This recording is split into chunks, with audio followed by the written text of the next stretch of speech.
What's up, your girl Jab here. So, as you can see from the title, what this discussion is going to be about. So, I'm just going to jump right in. So, we're seeing all over Turning Point USA still pushing the narrative of let it go, let his legacy rest, stop asking questions. They just can't believe that this has gone on for so long. They can't believe that people are actually paying attention and actually using discernment and all of the and intuition and wisdom, and they're not ignoring their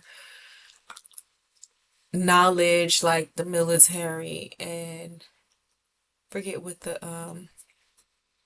gun specialists, like the bullet analysts or whatever they're called, but like they can't believe that everybody is just like not they can't believe everybody is not going for whatever they're spewing. Like they're just like, if we told you that it's X, Y, and Z, why are you like don't even care? Like it's like 2025 and they're just so I know the cyber pandemic is coming. I know CO was talking about the cyber pandemic back when the COVID pandemic hit.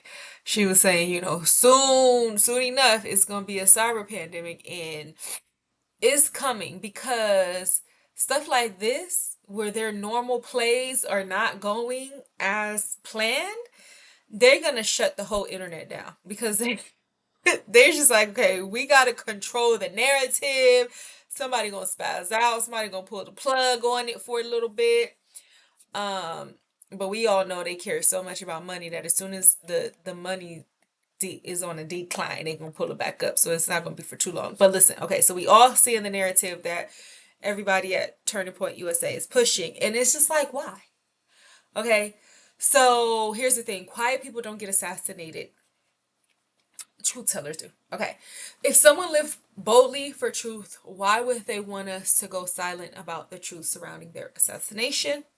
Like, we have to ask ourselves that because it really just doesn't even make sense. Assassination is not random, it is intentional. It means that person's voice was a threat to someone in power. So, why would the public suddenly be told to quiet down and stop thinking? These people weren't assassinated because they were silent. They were assassinated because their truth was too loud. And the last thing they will want is for us to grow quiet now. Look at history.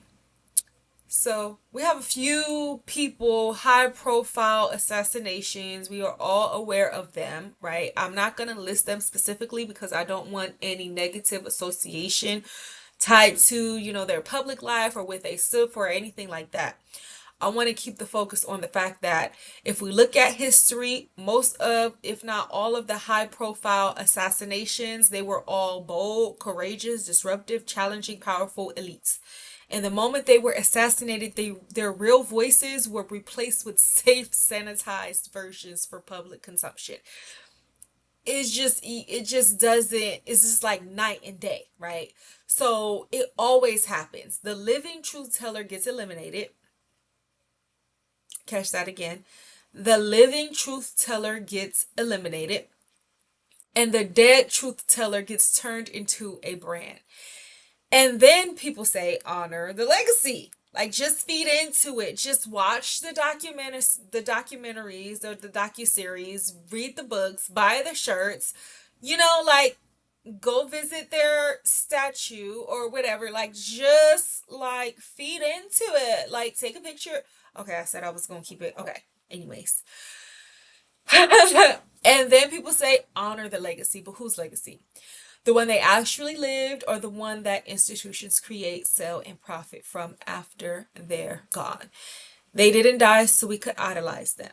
They didn't get assassinated so we could obey systems they spent their whole lives challenging. If anything, their assassination should make us push harder for truth, not quieter.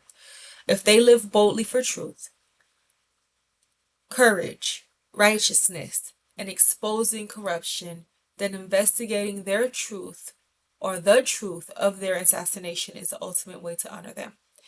Because silence doesn't honor the assassinated. Silence protects the assassin.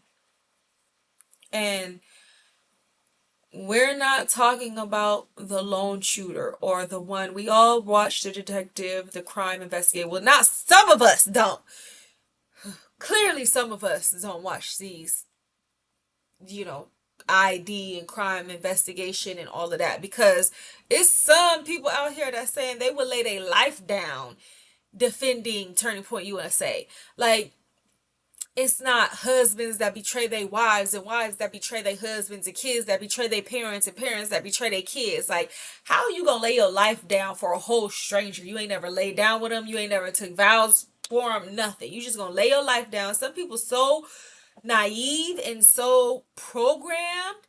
They have no critical thinking. As smart as they may be, as intellectual as they may be, they have no critical thinking, and they are just falling for it, and it is so sad to watch. Like, what do you mean you would lay your life down? Like, you haven't watched not one investigative show or crime show, and we know that these crime rates nowadays are just skyrocketing. So like, if you really think that $100 million organization would not have any corrupt in it, none whatsoever, then like what, like who is you know, puppetized, whatever it is, like who's puppeting you? Like, where is, and you know, the thing is that we usually only have those kind of serious conversations with those who are thinking the same way as us.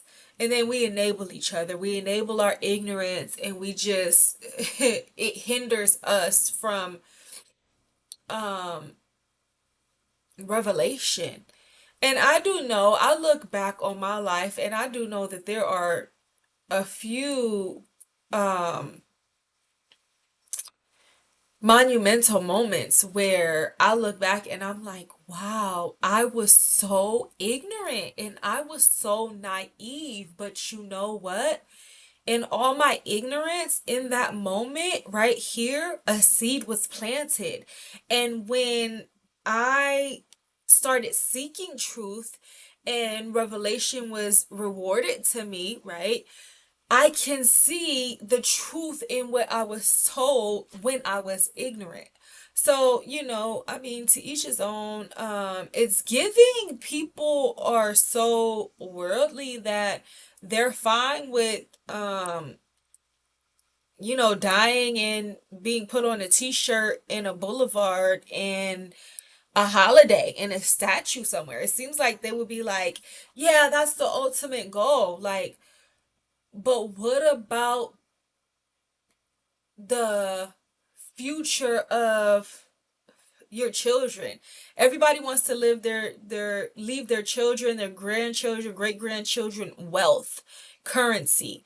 But what about morals and ethics and discernment and um being bold for righteousness? Like, if in most of these people surrounding and in part of this conversation, a part of this conversation are majorly, hands down, faith believing, you know, Jesus believing, except for the Israels. I don't even understand that, you know, not including the Israelis or Israel as a nation, but most of them are Jesus believing Christians or whatever. And so it's just like, if we understood what he fought for and who he was in that mission, and if we understood the goal, right? And like I said, history, then it just doesn't make sense. You know, it's like common sense is not that common, clearly. And it's just a sad thing to see because it The only reason why I'm on here is because you have so many people who spread their ignorance and they're emotion based. Like, oh my goodness, if that is not a tactic of the enemy, of the adversary, of Hashatan, Satan, Lucifer, Lucy himself, like he wants us so emotional, irrational, instead of controlled, righteous, assertive, bold, intuitive, discernment. You know what I mean? Like wise. He wants us like just all over the place, and that's how so many people, it's psychological warfare. All of these tactics and stuff is psychological warfare. It's like they've been doing it for so long, they don't even understand why it's so hard for them to do in 2025. So silence doesn't honor the assassinated. Silence protects the assassin. So no, we shouldn't go sit down somewhere and quiet our spirit and continue to ignore intuition and discernment. If someone was assassinated for truth, the most respectful thing we can do to continue their fight for truth is seek truth, spread truth, even louder, and go max. Cause go max. Like, whose legacy? Who they really eliminate the leader and then control the leader's narrative. Like they could listen. I'm gonna get on off here. God bless y'all. God bless. God bless.